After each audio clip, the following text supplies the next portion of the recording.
नमस्कार मित्रों, बहुत बहुत स्वागत है इलेवन क्लासेस के यूट्यूब प्लेटफॉर्म पे। हम टॉपिक वाइज पढ़ रहे हैं विषयों को। इस समय हिस्ट्री का टॉपिक है, एंशिएंट हिस्ट्री का, जिसमें गुप्त काल की बात की गई है। संस्कृत साहित्य के बारे में हम इस कक्षा में बात करेंगे। यह जो हमारा अंक है बहुत ही परीक्षा उपयोगी है, बार बार इनसे एक दो प्रश्न पूछे जाते हैं। आगामी उत्तर प्रदेश लोक सेवा आयोग द्वारा आयोजित होने वाली पीसीएस की प्री परीक्षा 12 जून को आयोजित होने वाली है, उसको ध्यानगत रखते हुए तथा यूपी ट्रिपल एसी द्वारा आयोजित होने वाली लेखपाल की परीक्षा तथा एक दिवसीय परीक्षाओं एवं प्रत्येक राज्य के लोक सेवा आयोग द्वारा आयोजित होने वाली परीक्षाओं के लिए सामान्य रूप से सामान्य अध्ययन के विषय का जो यह सेगमेंट है वो बहुत ही उपयोगी है। आइए आज इस अंक में हम बात करते हैं संस्कृत साहित्य की। संस्कृत साहित्य देखिए, जो संस्कृत साहित्य के विशाल संग्रह में, संस्कृत साहित्य के विशाल संग्रह में क्या क्या है, वैदिक साहित्य के साथ साथ वैदिकोत्तर साहित्यों को भी शामिल किया गया है। मतलब इसमें क्या है, वैदिक एवं वैदिकोत्तर दोनों साहित्य को शामिल किया गया है। इन सबका अंतिम रूप से संकलन चौथी पाँचवीं सदी में हुआ। इनका अंतिम रूप से संकलन कब हुआ? चौथी पाँचवीं सदी में हुआ। इसमें शामिल वैदिकोत्तर साहित्य में निम्न रचनाएं शामिल हैं। पहला, पुराण, स्मृतियाँ, पंचतंत्र, हितोपदेश, बृहद कथा, ऋतुसंहार, मालविकाग्निमित्रम, अभिज्ञान, शाकुंतलम। इनके बारे में बात करेंगे। आप विगत वर्षों के प्रश्न पत्रों को जब देखेंगे तो आज की इस कक्षा में से जरूर 1 से 2-3 प्रश्न परीक्षाओं में पूछे गए होंगे। आइए बात करते हैं पुराण की। जो हमारे पुराण हैं, पुराणों की संख्या कितनी है? सबसे पहले बात करेंगे पुराण की रचना किस काल में हुई थी। पुराण की रचना गुप्त काल में की गई थी। पुराण की रचना गुप्त काल में हुई थी। कौन किया था? लोमहर्ष एवं उग्रश्रवा। लोमहर्ष एवं उग्रश्रवा के द्वारा पुराण की रचना हुई थी। बहुत बार पूछा जाने वाला प्रश्न है। लोमहर्ष एवं उग्रश्रवा के द्वारा पुराणों की रचना की गई थी। पुराणों की रचना गुप्त काल में मानी जाती है। पुराणों की रचना लोमहर्ष एवं उग्रश्रवा के द्वारा की गई थी। जो हमारे 2 महाकाव्य हैं, रामायण और महाभारत, वो चौथी ईसा पूर्व में पूरे हो गए थे। ये भी प्रश्न पूछा है कि महाकाव्य सबसे पहले रामायण, उसके बाद महाभारत। ये हमारे कितने हैं? 2 महाकाव्य हैं। हिंदू धर्म के 2 महाकाव्य रामायण और महाभारत। यह कब पूरे हुए थे? ईसा की चौथी सदी में, अर्थात गुप्त काल में। पुराणों की संख्या कितनी है? पुराणों की संख्या 18 है। पुराण से 3-4 प्रश्न पूछे जाते हैं। पुराण की रचना कब हुई? जो पुराणों का वर्तमान स्वरूप है उसकी रचना गुप्त काल में हुई। लोमहर्ष एवं उग्रश्रवा के द्वारा किया गया था। जो हमारे महाकाव्य हैं रामायण और महाभारत, ईसा की चौथी सदी में पूरे हो गए थे। ईसा की चौथी सदी अर्थात गुप्त काल की बात की जा रही है।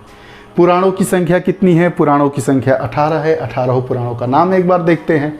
ब्रह्म पुराण, पद्म पुराण, विष्णु पुराण, वायु पुराण, भागवत पुराण, नारद पुराण, मार्कंडेय पुराण, अग्नि पुराण, भविष्य पुराण, ब्रह्म वैवर्त पुराण, लिंग पुराण, वाराह पुराण, स्कंद पुराण, वामन पुराण, कूर्म पुराण, मत्स्य पुराण, गरुण पुराण और ब्रह्मांड पुराण। पुराणों की संख्या 18 है। 18 पुराणों का नाम लिखा गया है। एक बार और देखिए, ब्रह्म पुराण, पद्म पुराण, विष्णु पुराण, वायु पुराण, भागवत पुराण, नारद पुराण, मार्कंडेय पुराण, अग्नि पुराण, भविष्य पुराण, ब्रह्म वैवर्त पुराण, लिंग पुराण, वाराह पुराण, स्कंद पुराण, वामन पुराण, कूर्म पुराण, मत्स्य पुराण, गरुण पुराण और ब्रह्मांड पुराण। पुराणों की संख्या 18 है। पुराण से ये रही इतनी बातें। अब बात करते हैं स्मृतियाँ की। स्मृतियाँ गुप्त काल में याज्ञवल्क्य, नारद, कात्यायन एवं बृहस्पति स्मृतियाँ लिखी गई। अब इनका क्या महत्व था? जो हमारे समाज में जटिल परिवर्तन हो रहा था, चाहे सामाजिक जटिल परिवर्तन हो रहा था, उसकी झलक देखने को मिलती है। उसके बारे में स्मृतियों से हमें जानकारी मिलती है कि गुप्त काल में इनमें किस प्रकार का सामाजिक सांस्कृतिक परिवर्तन हो रहा था। गुप्त काल में कितनी स्मृतियाँ? याज्ञवल्क्य की स्मृति है, प्रमुख नारद स्मृति है, कात्यायन स्मृति है, बृहस्पति स्मृति है। इसमें क्या है? इसमें परिवर्तन, भारतीय समाज में जटिल हो रहे जटिल परिवर्तन की झलक मिलती है, हो रहे जटिल परिवर्तन की। अब ये परिवर्तन कैसे थे? सामाजिक थे, सांस्कृतिक थे, दोनों प्रकार के परिवर्तनों की झलक इसमें मिलती है। अब पंचतंत्र, पंचतंत्र, पंचतंत्र क्या है? पंचतंत्र एक कथा संग्रह है। पंचतंत्र क्या है? एक कथा संग्रह है, विष्णु शर्मा द्वारा रचित है। इसके संकलनकर्ता कौन है? विष्णु शर्मा। संकलनकर्ता कौन है? संकलन कौन किए हैं? विष्णु शर्मा किए हैं। यह प्राचीन, सर्व प्राचीन कथा संग्रह है। इसमें बात की गई है, अमरकीर्ति राजा थे। एक राजा थे जिनका नाम था अमरकीर्ति। अमरकीर्ति राजा के मूर्ख पुत्रों को शिक्षा देने के उद्देश्य से, अमरकीर्ति राजा थे, उनके जो मूर्ख पुत्र थे उनको शिक्षा देकर विद्वान बनाने के उद्देश्य से पंचतंत्र की रचना की गई थी। पंचतंत्र क्या है? सर्व प्राचीन कथा संग्रह है, जिसके संकलनकर्ता विष्णु शर्मा जी है। अब इसका उद्देश्य क्या था? पंचतंत्र का उद्देश्य था, अमरकीर्ति राजा थे, उनके मूर्ख पुत्र थे, उन मूर्ख पुत्रों को शिक्षा देकर विद्वान बनाने के उद्देश्य से पंचतंत्र नामक सर्व प्राचीन कथा संग्रह की रचना की गई, जिसके संकलनकर्ता कौन है? जिसके संकलनकर्ता विष्णु शर्मा जी हैं। अब आइए बात करते हैं हितोपदेश की।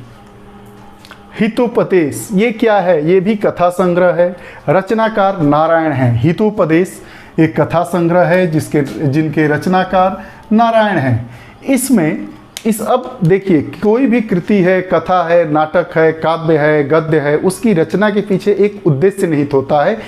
तो हितोपदेश जो कथा संग्रह था, जिसके रचनाकार नारायण थे,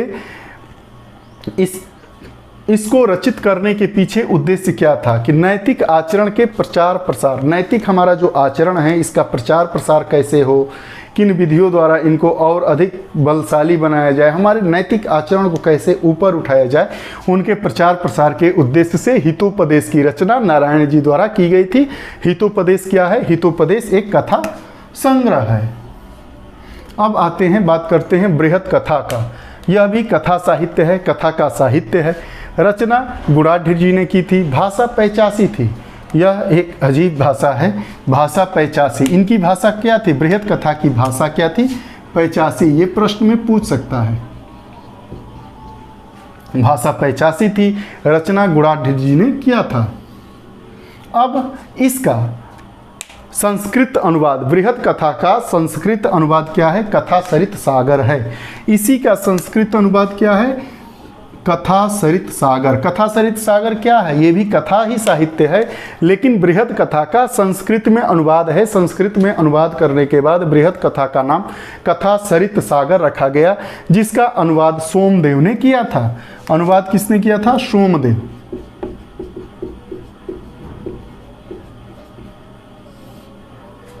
अब बात करते हैं ऋतु संहार की। ऋतु संहार कालिदास की प्रथम रचना है। इसमें 6 ऋतुओं का वर्णन हुआ है। कालिदास ने ऋतु संहार में, जो इनकी प्रथम रचना थी, इसमें 6 ऋतुओं का वर्णन किया गया है। ये ऋतुएं बार बार पूछी जाती हैं, आप देखेंगे। वसंत ऋतु, ग्रीष्म ऋतु, वर्षा ऋतु, शरद ऋतु, हेमंत ऋतु, शिशिर ऋतु। जो ऋतु संहार है उसमें जो कालिदास की प्रथम रचना ऋतु संहार है, इसमें 6 ऋतुओं का वर्णन किया गया है। वो 6 ऋतुएं कौन कौन सी है? बसंत ऋतु, ग्रीष्म ऋतु, वर्षा ऋतु, शरद ऋतु, हेमंत ऋतु और शिशिर ऋतु। अंग्रेजी में बसंत को स्प्रिंग कहते हैं, ग्रीष्म को समर, वर्षा को रेनी, शरद को ऑटम, हेमंत को प्री विंटर एंड शिशिर को विंटर। ये सब सीजन 6 प्रकार की ऋतुओं का वर्णन ऋतु संहार में किया गया है, जो कालिदास की प्रथम रचना है। अब बात करते हैं मालविकाग्निमित्रम की। यह कालिदास का प्रथम नाटक था। मालविकाग्निमित्रम कालिदास का प्रथम नाटक है। ये पूछा गया है कई बार। कालिदास के प्रथम नाटक का नाम बताइए। 4 ऑप्शन दे देगा, ऋतु संहार, मालविकाग्निमित्रम, अभिज्ञान शकुंतलम और बृहत कथा। मान लीजिए दे दिया गया। इसमें पूछेगा कि कालिदास का प्रथम नाटक कौन सा है, तो मालविकाग्निमित्रम है। अब देखिए, इसमें अग्निमित्र शुंग शासक था तथा उसकी सेविका मालविका थी। इस नाटक में शुंग वंश के शासक कौन थे? अग्निमित्र, और उनकी सेविका कौन थी? मालविका। इनके बारे में बात की गई है। अब अंतिम है अभिज्ञान शाकुंतलम। अभिज्ञान शाकुंतलम क्या है? कालिदास की सर्वोत्कृष्ट रचना है, बार बार पूछे जाने वाली रचना है। अभिज्ञान शाकुंतलम किसके द्वारा रचित है? कालिदास के द्वारा रचित है। यह कालिदास की रचना है, अभिज्ञान शाकुंतलम। इसमें हस्तिनापुर के राजा दुष्यंत, हस्तिनापुर के अभिज्ञान शाकुंतलम में क्या है भाई? तो इसमें हस्तिनापुर के राजा दुष्यंत तथा शकुंतला की प्रेम कथा का वर्णन है। अभिज्ञान शाकुंतलम में क्या है? हस्तिनापुर के राजा दुष्यंत तथा शकुंतला की प्रेम कथा का वर्णन है। ये भी बार बार पूछते हैं, अभिज्ञान शाकुंतलम में क्या है? दुष्यंत तथा शकुंतला की प्रेम कथा का वर्णन है। यह अभिज्ञान शाकुंतलम यूरोपीय भाषाओं में अनुवादित होने वाला प्रथम भारतीय ग्रंथ है। इसमें 3 प्रकार की सूचनाएं हैं। अभिज्ञान शाकुंतलम कालिदास द्वारा रचित है। इसमें क्या है? तो दुष्यंत राजा थे जो हस्तिनापुर के, और शकुंतला की प्रेम कथा का वर्णन है। यूरोपीय भाषाओं में अनुवादित होने वाला प्रथम भारतीय ग्रंथ अभिज्ञान शाकुंतलम है।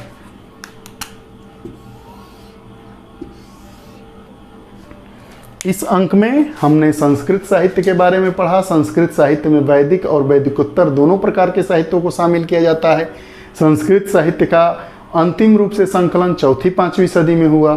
इसमें जो वैदिकोत्तर साहित्य हैं वो हैं पुराण हैं, स्मृतियाँ हैं, पंचतंत्र हैं, हितोपदेश हैं, बृहत कथा है, मालविका अग्निमित्रम है, अभिज्ञान शाकुंतलम है। इनके बारे में हमने विस्तृत अध्ययन किया। पुराणों की संख्या 18 है। पुराणों की रचना गुप्त काल में हुई थी। लोमहर्ष एवं उग्रश्रवा नामक 2 लोगों ने इसकी रचना की। 18 पुराण कौन कौन से हैं? ब्रह्म पुराण है, पद्म पुराण है, विष्णु है, वायु, भागवत, नारद, मार्कंडेय, अग्नि, भविष्य, ब्रह्मवैवर्त, लिंग, वराह, स्कंद, वामन, कूर्म, मत्स्य, गरुण और ब्रह्मांड पुराण है। स्मृतियाँ क्या है? स्मृतियों में गुप्त काल में भारतीय समाज में हो रहे परिवर्तनों की झलक देखने को मिलती है। स्मृतियाँ क्या है? याज्ञवल्क्य है, नारद है, बृहस्पति है, कात्यायन है।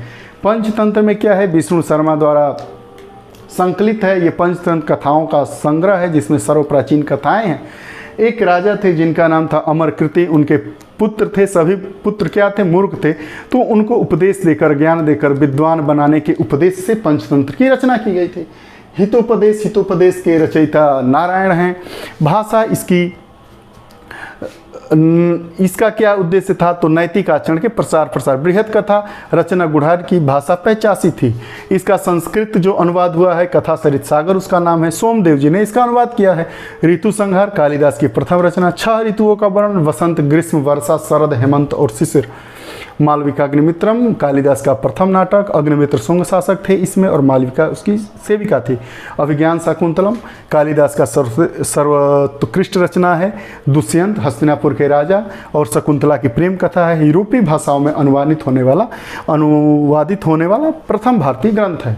यह सेगमेंट बहुत ही महत्वपूर्ण है और लोगों तक हमारी वीडियो की पहुंच को बढ़ाए। अगर आप नए पाठक हैं, नए दर्शक हैं तो कृपया करके इस चैनल को सब्सक्राइब, लाइक और शेयर करें। आप लोग हमारे साथ बने रहे। उज्जवल भविष्य की ढेर सारी शुभकामनाओं के साथ नमस्कार, धन्यवाद।